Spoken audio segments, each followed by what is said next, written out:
नमस्कार बंधुरा दीपिका रान्नाघरे आपनादेर सकलके स्वागत। आजके आबारो फिरे एलाम एकटी पटल और मसुर डालेर अभिनव नतून एकटी रेसिपिर साथे। এই রেসিপিটা কিন্তু খেতে দারুণ লাগে। অতিথি আপ্যায়নে কিংবা ঘরে আপনারা এটা ট্রাই করতে পারেন, ভীষণই ভালো লাগে। আমি কিন্তু এই রেসিপিটা প্রায়শই করে থাকি। তো এই রেসিপিটা বানানোর জন্য প্রথমে একটা বাটিতে ছোট বাটির এক বাটি মসুর ডাল নিয়ে নিলাম। আর এই ডালটাকে খুব ভালো করে জল দিয়ে চটকে 3 থেকে 4 বার করে ধুয়ে নেব। ডালটাকে খুব ভালো করে ধোয়ার পরে জলটাকে ঝরিয়ে নিয়ে উপর থেকে আবারও আমি পরিমাণ মতো জল দিয়ে ডালটাকে ভিজিয়ে রেখে দেবো 1 ঘন্টা মতো। আর এইদিকে দেখুন আমি 5টা মতো পটল নিয়ে নিয়েছি। আপনারা চাইলে পটলের পরিমাণ বাড়িয়ে দিতে পারেন, সেই ক্ষেত্রে কিন্তু ডালের পরিমাণটাও বেড়ে যাবে। তো এখন দেখুন আমি বন্ধুরা পটলটাকে চারদিক থেকে একটু একটু খোসা রেখে ছাড়িয়ে নিয়েছি। আর এই যে এই অংশটা, এই দিক দিয়ে আমি পটলের বীজটাকে বের করে নেব। চামচের পেছনের অংশটা দিয়ে একটা চামচ নিয়ে নিয়েছি। এখন আমি এই বীজটাকে বের করে নেব। দেখুন এখানে কিন্তু আমি পটলের বীজগুলো বের করে দিয়েছি। আর এদিকে পুরো পটলটাও দেখিয়ে দিচ্ছি, ভিতরে একদম ফাঁকা, পুরো বীজগুলো সুন্দরভাবে বের করা হয়ে গেছে। এখন দেখুন বন্ধুরা 1 ঘন্টা আমার হয়ে গেছে আর মুসুর ডালটাও ভিজে বেশ মোটামুটি ফুলে গেছে। আপনারা আপনাদের হাতে যদি টাইম থাকে সেই ক্ষেত্রে 2-3 ঘন্টা ভিজিয়ে রাখতে পারেন মুসুর ডালটা। এখন আমি একটা মিক্সি জারে ডালের জলটা ঝরিয়ে দিয়ে দিলাম। জল একদমই দেবেন না, খুব বেশি পাতলা হবে না, পেস্টটা একটু আটো আটো হবে। আর দিয়ে দিলাম একটা কাঁচা লঙ্কা আর 2 থেকে 3 চামচ মতো জল দিয়ে এবারে আমি মুসুর ডালের একটা পেস্ট বানিয়ে নিচ্ছি। খুব মিহি হবে না আর খুব দানা দানা থাকবে না, একটু দানা দানা থাকবে। তো দেখুন বন্ধুরা আমি এরকমভাবে পেস্ট করে নিয়েছি, একটুখানি দানা দানা আছে মুসুর ডালটা, তবেই ভালো লাগবে খেতে। এখন আমি কড়াইয়ে 2 চামচ রিফাইন তেল দিয়ে ওর মধ্যে আবারও দিয়ে দিলাম 1 চামচ সর্ষের তেল দিয়ে তেলটাকে খুব ভালো করে গরম করে নিয়ে এখন আমি তেলের মধ্যে দিয়ে দিচ্ছি একটা মাঝারি সাইজের পেঁয়াজ কুচোনো। পেঁয়াজটাকে খুব ভালো করে নেড়ে চেড়ে ভেজে নিচ্ছি। দেখুন পেঁয়াজটা অনেকটা সফট হয়ে গেছে। এই পর্যায়ে আমি এর মধ্যে দিয়ে দেব 1 চামচ পরিমাণে আদা রসুন বাটা। আমি এখানে গ্রেট করা আদা রসুন দিয়েছি, আপনারা চাইলে বাটা ইউজ করতে পারেন। আদা রসুনটাকে খুব সুন্দর করে কাঁচা গন্ধ চলে যাওয়া পর্যন্ত ভেজে নিয়ে এখন আমি এর মধ্যে কিছু গুঁড়ো মশলা অ্যাড করে দেব।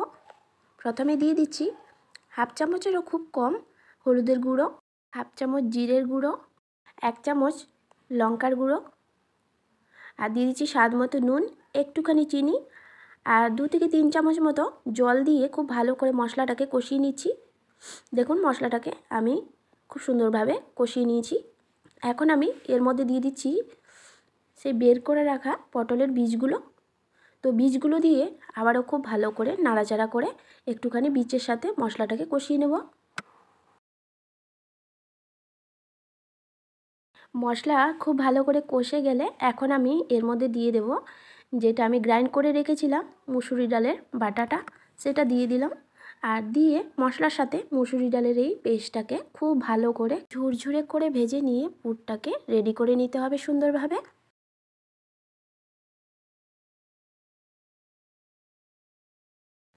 এই পুরটা মোটামুটি রেডি হয়ে গেছে। এখন আমি দিয়ে দিচ্ছি 2টো মতো কাঁচা লঙ্কা কুচি। আর কাঁচা লঙ্কাটা দিয়ে খুব ভালো করে নেড়েচেড়ে পুরটাকে তৈরি করে নিয়েছি। এখন আমি গ্যাস থেকে নামিয়ে নিচ্ছি। দেখুন পুরটাকে গ্যাস থেকে নামিয়ে একটা থালায় এক সাইডে পুরটা নিয়েছি আর এক সাইডে পটলগুলো নিয়েছি। পুরটাকে ঠান্ডা করে নিয়েছি, এখন আমি এগুলো তৈরি করে নেব। দেখুন পটলের ভিতরে এরকম করে পুরটাকে ঢুকিয়ে দিতে হবে হাতে করে, আস্তে ধীরে করতে হবে বন্ধুরা। খুব ভালো করে পটলের ভিতরে এই মসুর ডালের পুরটা ঠেসে ঠেসে ঢুকিয়ে দিতে হবে। আঙুলে করে চেপে চেপে ঢুকিয়ে দেবেন, তাহলে আর জায়গা ফাঁকা থাকবে না।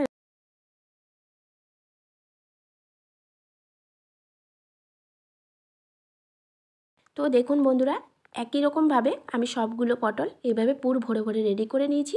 এইখানে দেখুন একটা প্লেটে নিয়ে নিয়েছি। এখন চলে যাচ্ছি মূল রান্নায়। তো তার জন্য একটা কড়াইয়ে আবারও 2 চামচ রিফাইন তেল গরম করে নিয়ে পটলগুলোকে ভেজে নিচ্ছি এক এক করে দিয়ে। এপাশ ওপাশ উল্টে একটু লালচে করে পটলটাকে ভেজে উঠিয়ে নেব।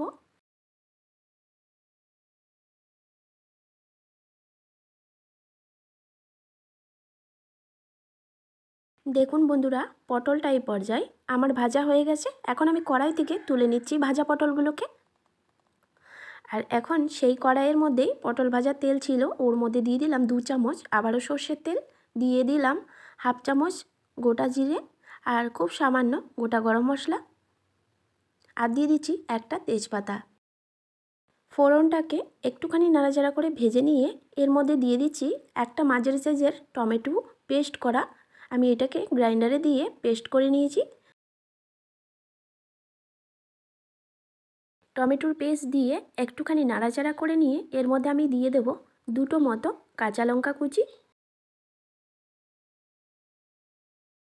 মশলাটাকে খুব ভালো করে নাড়াচাড়া করে নিয়ে এর মধ্যে কিছু শুকনো মশলা অ্যাড করে দিচ্ছি। দিয়ে দিচ্ছি হাফ চামচ মতো হলুদের গুঁড়ো, হাফ চামচ জিরের গুঁড়ো, হাফ চামচ ধনে গুঁড়ো আর হাফ চামচ মতো লঙ্কার গুঁড়ো। অবশ্যই কাশ্মীরি লঙ্কার গুঁড়োটা দেওয়ার চেষ্টা করবেন।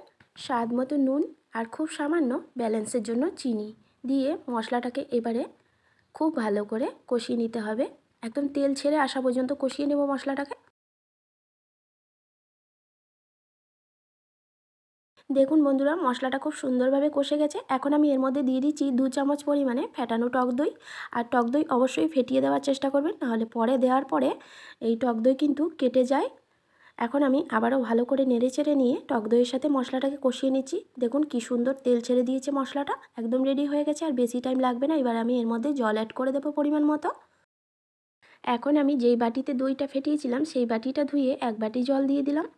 আর খুব ভালো করে নাড়াচাড়া করে একদম সব কিছু একসাথে মিশিয়ে দিচ্ছি। ঝোলটা ফুটে এলে এখন আমি দিয়ে দিচ্ছি এক এক করে ভেজে রাখা পটলগুলো।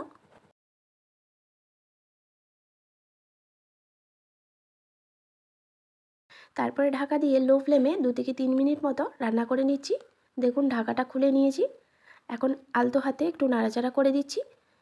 শেষে আমি দিয়ে দিচ্ছি হাফ চামচেরও কম একটুখানি ঘি। এই পর্যায়ে আপনারা গরম মশলা বেটেও দিতে পারেন অথবা একটুখানি গরম মশলার গুঁড়ো দিতে পারেন। তো দেখুন বন্ধুরা, মুসুর ডাল আর পটলের রেসিপিটা কিন্তু একদম রেডি হয়ে গেছে। এই পর্যায়ে আমি গ্যাসটা বন্ধ করে দিচ্ছি।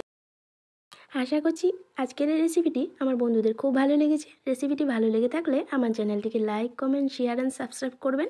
বাড়িতে বানিয়ে অবশ্যই আমাকে কমেন্ট করে জানাবেন খেতে কেমন লাগলো। আবার ফিরে আসবো অন্য একটি রেসিপির সাথে। ভালো থাকবেন, সুস্থ থাকবেন। ধন্যবাদ।